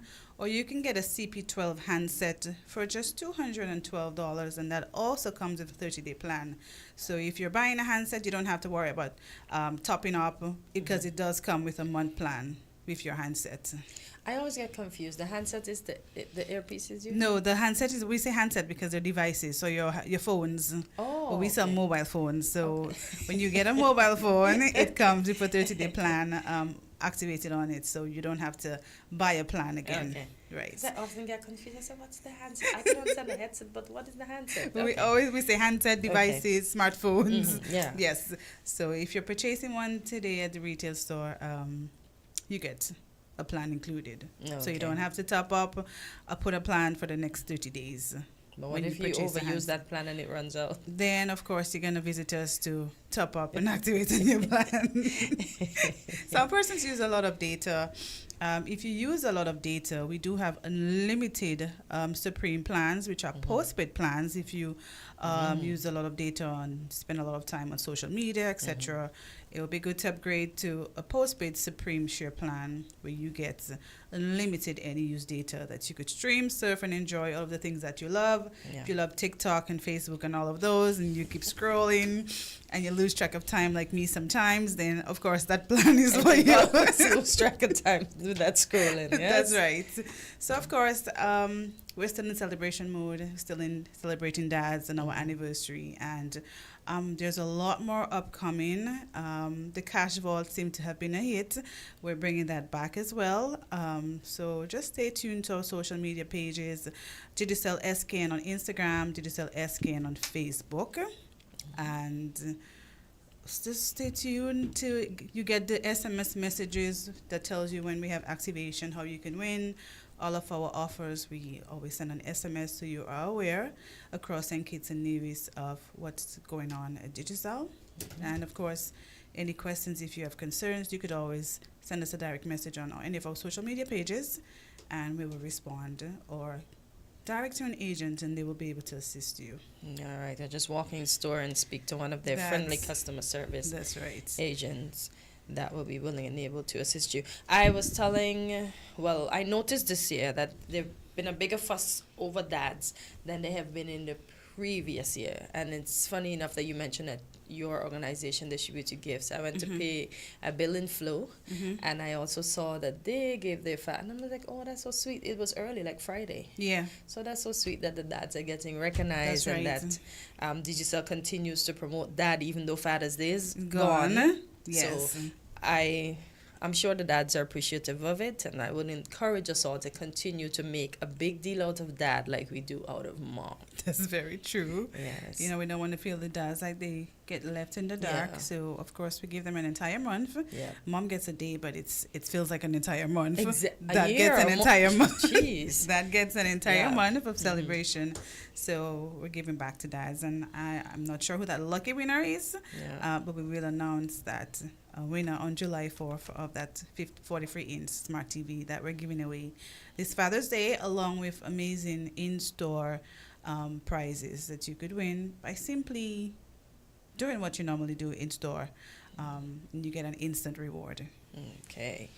Well, you heard it here before. You'll hear it here again, and you'll continue to hear it for the rest of the year as Digicel celebrates 20. So stay tuned. We want to thank you for coming in today and continuing to let your customers and your new, of course, your incumbent, I should say, customers know that, Digicel is still the one to rock with. Yes, we are. With the Bigger Better Network, you could jump on over if you're not a part of the Digi family, because we like to say Digi family. Once you're part of the digital team, you are family. Yes. So come on board. All right. Thank you, and you have a great day. Thank you. We're different. We're 98.9. 98.9. Win FM. Hey, have you heard about the water shortage in our area? Yeah, it's pretty serious. I've been trying to conserve water as much as possible. Me too. I've started taking shorter showers and turning off the faucet when I brush my teeth. Well, that's great. Another way to save water is to fix any leaks in your house. Oh, I hadn't thought of that. How much water can a leak waste? A small leak can waste up to 20 gallons of water daily, which can really add up over time. Wow, that's a lot.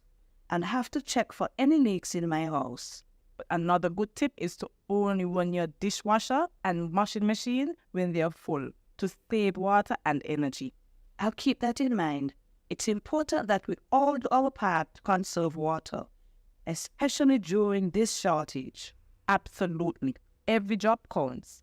This message was brought to you by the St. Kitts Water Services Department. Learn more at water.gov.can. We're different. We're 98.9. 98.9. Win FM.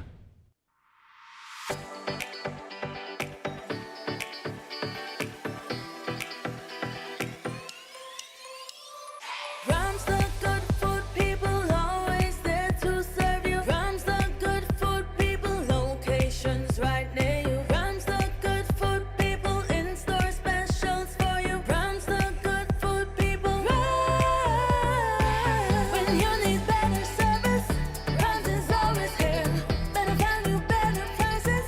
Rams is always here. Rewarding your loyalty. Rams is always here. We are community. We are family. We are family. Rams for you and me. We are community. Rams for you and me.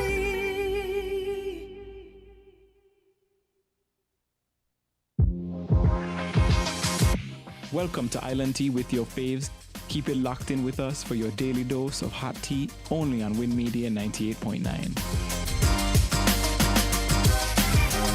And we're back on Island Tea. And Steve, you mentioned me, as you said, for the lady host, it must be good to know that Guyana is the only self-sustaining country in the world. Yeah, it's good to know, but I don't live there, so it's not going to be beneficial to me unless I can convince my husband to move back.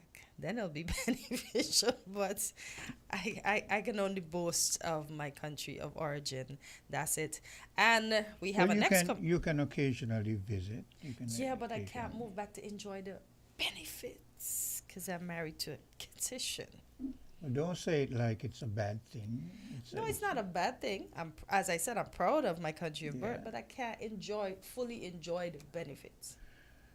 Why can't you and the hussy save up a few pennies and decide that you're going to take a holiday for maybe a month or so? And I'm still not going to enjoy the benefits.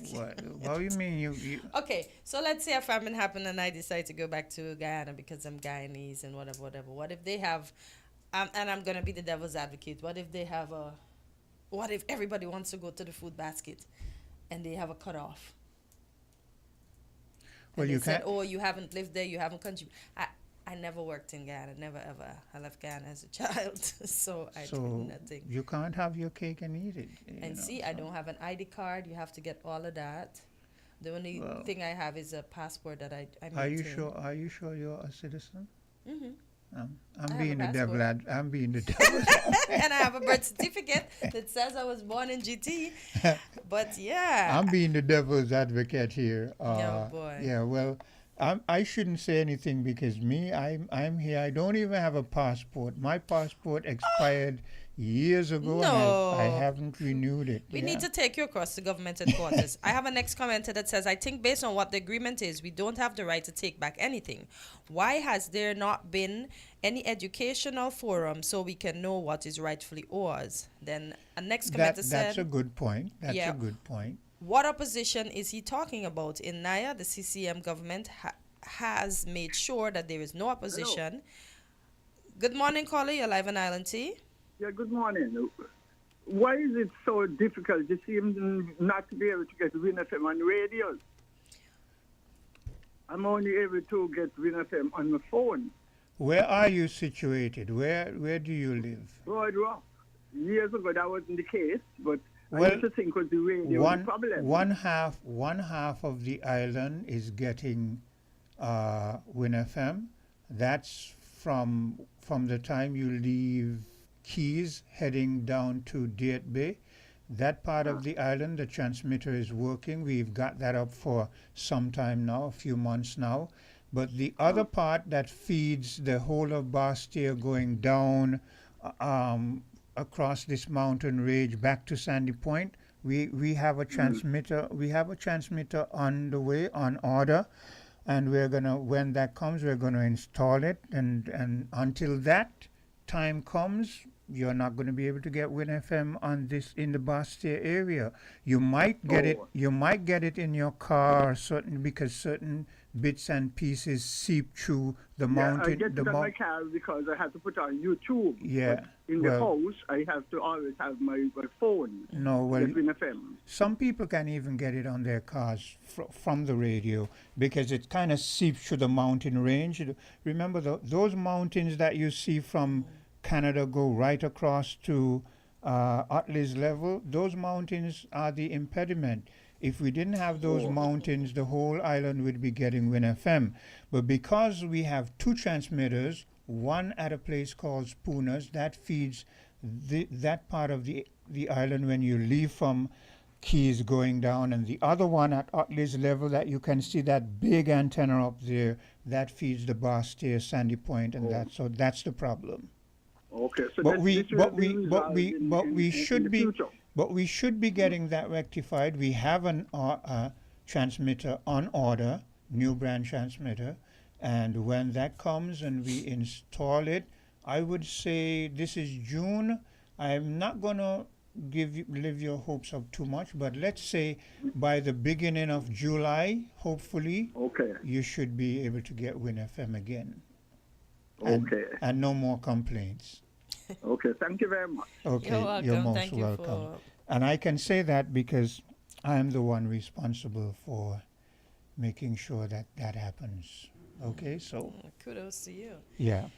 So I'll continue with the comment, and it says, as I said, what opposition is he talking about? In Naya, the CCM government has made sure that there is no opposition. And in the federal government, the opposition is part of the government, so basically nothing. Then another commenter says, they agree with the previous commenter. 100%, there's no opposition leader. He is the premier. He needs the federal government, so he needs to take a back seat. Conflict of interest. Yeah, well, the people are right, you know. Conflict of interest. But can we not have opposition? I feel it is a conflict of interest. But can we not have opposition and you still give us the opposition what we are due fairly? I'm not understanding what you're... Okay, people are basically bantering and saying, oh, he's that way because he needs Nevis to get their fair share, right? Yeah. But can we not be in opposition and we still treat each other fairly where whatever it is due? No, because our politicians are not mature enough. They have not reached that maturity level. Mark Brantley himself included, you know. None of them are really mature. They're very thin-skinned, you know. Mm-hmm. You listen to Mark when he has his program and someone calls in and he doesn't like the vein of their questioning and he tends to get kind of hostile. Feisty. Yeah. Oh. Feisty. Yeah, I prefer that. Now you're going to make me go listen. Yeah, you know. So, yeah, our politicians, unfortunately, have not have not reached a mature level where they can deal with issues as mature human beings. Hello, caller. Good morning. Good Good morning. day. Interesting conversation. But one thing we must realize that there's a one-seat minority in the opposition. So speaking about maturity and that is how one tends to deal with the situation. Because if you have a one-seat minority, that simply means that you should be able to get something without having to align yourself with the majority. That is what we're saying. We're saying It's how that. you maneuver. Yeah. No, it's not just a matter of maneuver. It's a matter of when you maneuver, how the federal government will take it, and perhaps maybe when you go back to the table and you want something, you don't get it because they are not mature enough to, But given the division in the present administration, given that division, I think that you couldn't get certain things without compromising yourself. What is the division? I'm not understanding. Huh? What is the division? But there's division, there's division between the ranks and file of the current administration. There are division. And most of the Yankees know that. So I'm surprised you don't know that. No, I hear things bandied about, but I'm not sure. The system is still functioning. As long as the system is still functioning, it can be called speculation. And that's what we were saying. They need to come out and say it ain't so, right? But they're not going to do that. Yeah, they need to come out and say it ain't so. When we speak about opposition, I could recall that last budget, Sharon Richard did take the minister of... Hortensia, the way you're leaning, you're almost out of the shot. All right. Yeah. So, caller, repeat what you just said. I said, as you're talking about opposition, I could recall that the Honorable Sharon Richard, the Minister of Sports, to task, speaking about the sporting facilities and saying he's not being able to host the World Cup and other things, because he was blaming the team unity. But when Sharon Richards did speak, he take him to task and show him that the mistake was his. Yes. Because he showed him what was done and what was proposed to do and where it was not, what he did not do. Yeah.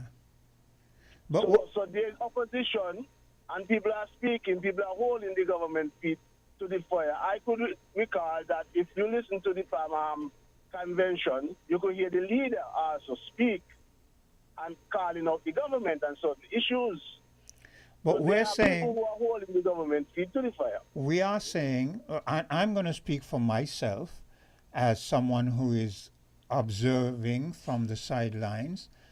I am saying that I am not seeing it done consistently enough. Yes, you're right, but we hear it and then weeks pass and we don't hear anything, and then we want to hear it almost on a daily basis. We want to hear it, if not every day, every other day, if not every other day, every third day. We want to hear you consistently. There's a program also on winnfm we call Unfiltered.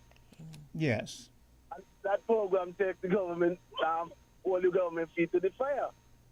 Yes, you're right. That's a weekly program. But hear what I'm saying. I'm saying that is one program. That is how much. Okay, we have opposition in the PAM. We have an opposition in PLP. Technically, we have an opposition. We should have an opposition with Mark, but we don't.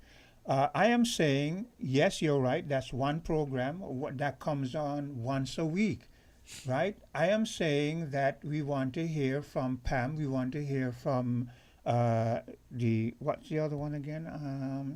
I just called PLP, and we want to hear it consistently. We want to see you like a tag team. Then hit one, and one moves away, and the other one hits. I will tell you this: give us a space on that radio station that you host. And you hear us more consistently.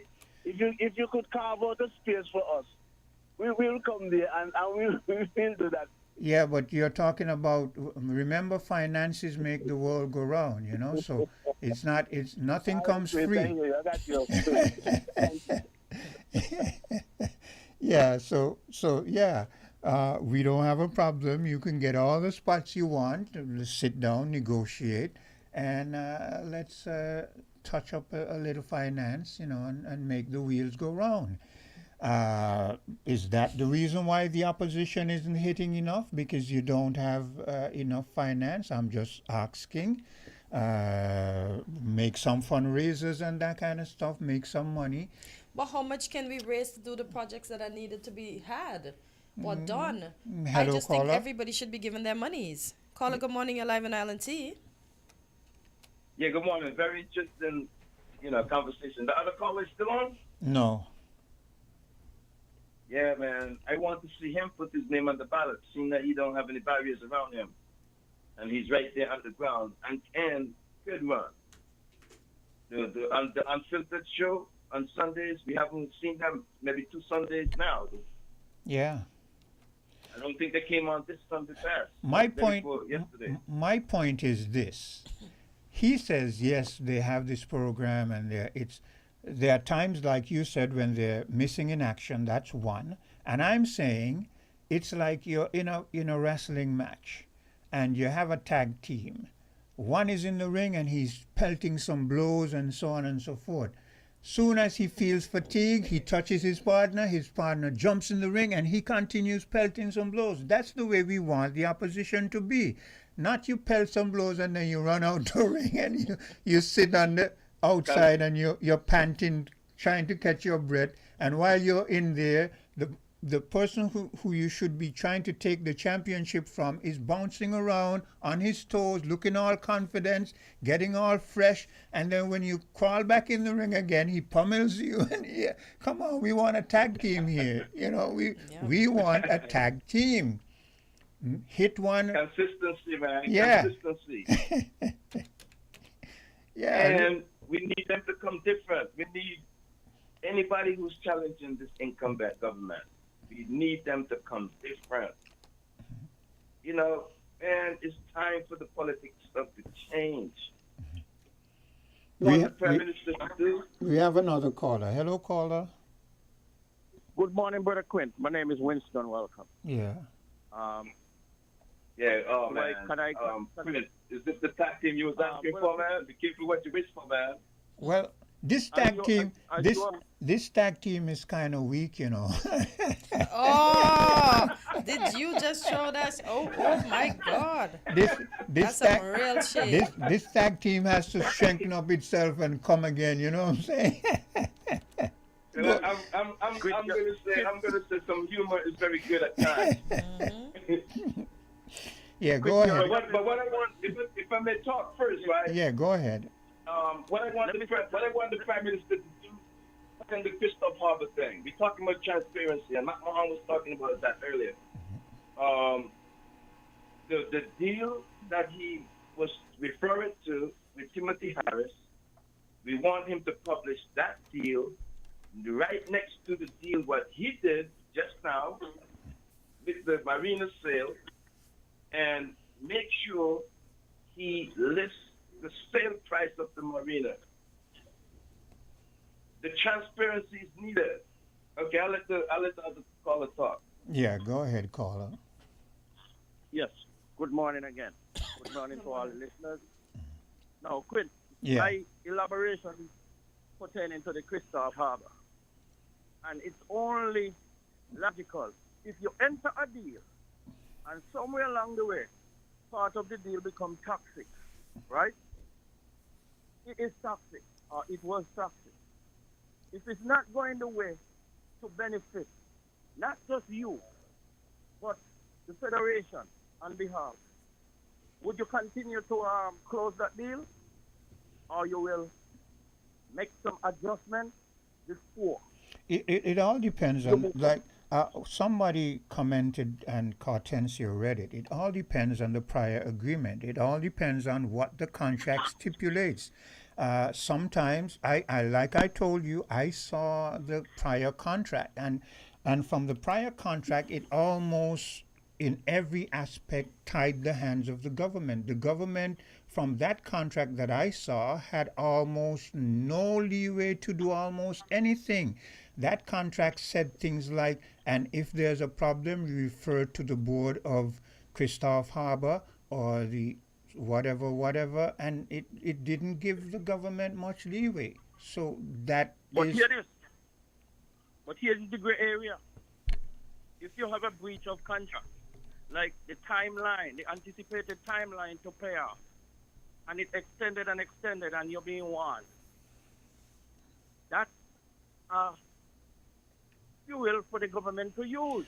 But the question is, was there a timeline? I didn't go through the contract in detail, so I don't know if there and what brings that timeline to an end. For instance, let me use a hypothetical. If the prior contract said 15 years, and that 15 years up, does it mean the prior contract no longer stands? That's what I'm saying. We have to be clear. No one is giving us enough of a transparency so that we can know what is happening. Well, here it is. That is the, I wouldn't even say the technicality, that is the foolish idea. Okay? And the government has advisors and intelligent, dynamic minds. They couldn't go into a contract without leaving that. Because remember, other buyers are there, even though they favor over favor. Okay? It's not just Buddy Darby. There are others who could have. And there are others who could have got the opportunity. There was a Kititian who probably wanted to buy one. Look, I always say hindsight is 20/20. I always say it is easy to stand on the outside. I always say when you are in opposition, you can say what you want. Let's look at things from a historic perspective. Historically, not only St. Kitts Nevis, but the Caribbean, and let's jump over to the mother continent, Africa, have been doing the same thing over and over. The colonialist masters somehow get, even though you hear people talking about democracy, how many democratic governments are there in the Caribbean and on Africa who are still allowing the colonialist masters to take what they have, refine it, and then send it back to them? I'm thinking that if you are a democracy, you should be able to say to the colonialist master, look, it's time for a different arrangement. Set up something where the new agreement is going to be, perhaps at the present time, we're not in a position to do X, Y, Z, but moving forward, we want to see something being done here, or we want enough monies for the minerals, or when we were doing sugarcane and bananas and whatnot, we want enough of a return from it financially so that over time we can set up our own internal institutions for refineries and that kind of stuff. But we see years and years and years going on, and they continue with these same arrangements. So who's to blame? Well, here it is. You got to blame the colonialists. No, we can't just blame the colonialists. If a man fools you once, we can't. If a man fools you once and he keeps fooling you, then you're a fool. So I'm saying to those of you like you and Burl who are thinking of going into politics, I'm saying that is why I said the opposition, your tag team is weak. Because even when you come forward to us, all we're hearing is, well, in hindsight, this is what is done and this is what should have been done. We want to hear Burl, I must give him some credit. Burl came up with some good ideas the other day when he talked about meeting the leader of Guyana and coming up with and also trying to get him here. And Burl comes up occasionally with good ideas. But this is why I say the tag team is weak, because from your end, you are the one who seems to want to be the leader. And I'm yet to hear you come forward and come up with constructive ways forward. You're always saying this is what should have been done. It's easy to say that. We want to hear what you will do. We want to hear, okay, you might get in power and not do it, but at least say, give us some hope for the future. Well, we don't want him to get in power and not do it. I'm saying what okay, has can I happened interject, so ma'am? far. Yeah, I know. Yeah, go jumping, Burl, jumping, Burl. Caller, hold a while. Okay. Burl, This is Burl, go ahead. this is some of my observations, right? We are not maturing fast enough. On these talk shows, certain radio stations seems to be like on this side of the political spectrum. And then beyond that, the callers them, they're only calling to radio stations that's, like Aligned. kind to them. Aligned. They only want to call into radio stations they are aligned with. Yeah, Yes, exactly. yes. And we got to get past that narrative. We got to. We need people. We need various views and opinions. Yeah. So we can grow as a society. And we are seeing that with the immature behavior of our politicians. We are seeing that as well. Yeah. St. Kitts and Nevis is two islands, and the situation on the ground right now, it just seems like it's deadlocked because we don't have the opposition operating in both islands. My concept to that is there is no opposition across the Narrows. Yeah. Okay, That is okay, not Burl. good for the so-called democracy. Okay, Burl. Give the other caller a chance to think. We're almost out of time. Go ahead. Go right ahead. Yes. All the time, I never want anyone to make me feel like I'm a dictator. But I'm going to lay down the gauntlet moving forward. And I'm going to follow your man. Before you go ahead, I don't want you to start with excuses, right? So that's where you're already going wrong. Don't start. Just if you're going to lay down the gauntlet, lay it down. Don't be telling me that you were trying to be nice. I've said already that when you're getting into politics, it's like dogs going for the jugular throat. This is not a nice thing. This is a dog-eat-dog world. So I'm saying you use your diplomacy and so forth in terms of your expression, but let us hear what you're gonna. So let me hear you. Okay. I am not in power, but I'm going to tell you what I would have done if I were in those making deals. I will set my rules, and it must be met. Okay? In the Christoph Harbour deal, I recognize it was toxic. It's still toxic. There was a breach. There are no transparency, and I would tear up the deal, and I would make my deal if I get into power. When you say it must, I will make my deal. when you say it must be met, what would you put in place? What would you do to ensure that it must be met? My protocol and my guidelines and my protocol and my guidelines will be set because you catering from me. Okay? So I will be the king of making the decision, and if remember, we don't want any kings these days. No okay? kings. No, kings. no, I'm not. I don't want to He should know better than that. He should know better than that.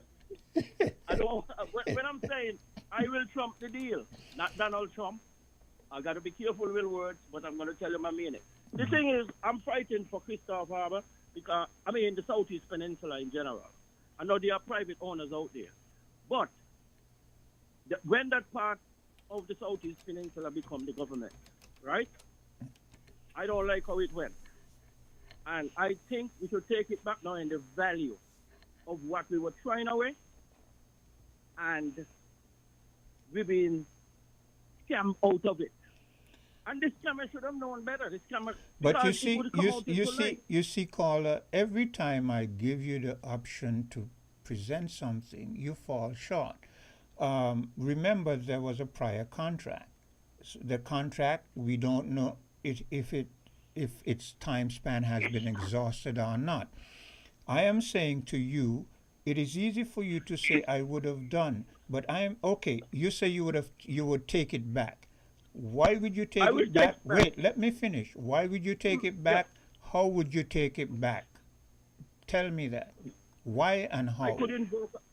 I could invoke an eminent domain also, because just like how the government acquired the land from the private owners, and it was meant for certain things, it gone beyond, and for that reason, we see the benefits of So the so aftermath. so if you implement eminent domain, remember part of the eminent domain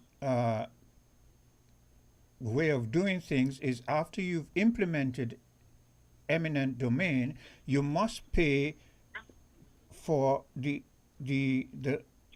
amount of the land or whatever at cost value, at whatever the market value is.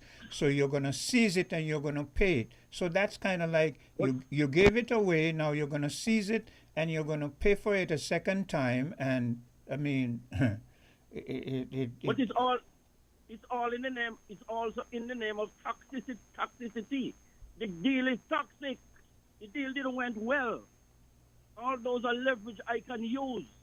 The deal didn't went well from beginning, in the middle, and there are breach. We are waiting for transparency.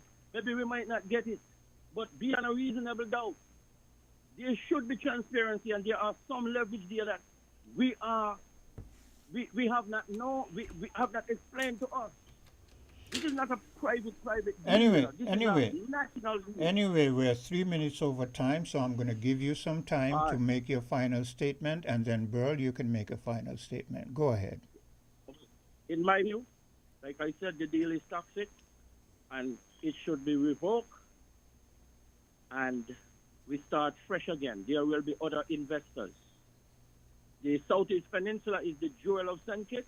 We don't have mineral, but that piece of land going back over there, it is our jewel, and I hope people will take that into consideration and raise hell to get it back by all means necessary. I end there. Okay, Burl. Yes, with the Christoph Harbor deal, we heard a specific term bantered around, default. If Christoph Harbor entity defaulted on loans from the St. Kitts Nevis government or from the banks, you know what should be done in that case. It's called repossession. And also, the terms of the contracts is not all clear, but if Christoph Harbor underperformed during that term and based on the conditions, that's another issue where they could have maybe, pull back some of those lands or whatever. All of those lands that's not being used because 3 hotels they said was coming and 3 hotels aren't in here yet. Yeah. The government should think about getting back some of those lands. And going forward, St. Kitts Nevis as an entity, the relationship between the two islands needs to be strengthened up. And being that the opposition in the federal parliament and the government seems to be cordial right now, they should be looking towards doing some of those things to strengthen up the relationship between St. Kitts and Nevis and fair share by all means necessary. Yeah, Thanks a lot, man. You guys have a good day. Burl, Thank you. Burl, you have potential, You have potential. But Burl not giving up that big Yes, book, though. yes. Yes, yes, thank you, Quinn. Thank you for that. Yeah, But here's the joke. 5 minutes, 5 seconds, 10 seconds. Thank you for that. The fair share report is being pushed underneath the rug, and the premier on the other side in the Nevis town, who should be the vanguard for holding government's feet to the fire, even with the fair share report that they waited for, we ain't hearing nothing about that now. So it seems like the prime minister has neutralized the premier, and no opposition across the narrows. Well, that seems to be the case because the premier, he wants geothermal. So he's in a very, very precautious position. After he has failed with all of those projects that he couldn't manage properly, now he probably only needs the federal government for money. And that has neutralized that relationship between St. Kitts and Nevis. Not good for democracy, and it's not good, especially for my Nevis people. Yeah. Thanks a lot. Okay, take care. You guys have a Thank good day. you. You too. Yeah, and have you got anything to say, Hortensia? Yeah, just to everyone to have a good Tuesday. Remember, choose to do something nice for yourself or someone else around you. Yeah, you take care. Continue to enjoy the rest of your day, and have a good life. Found the Sound 98.9.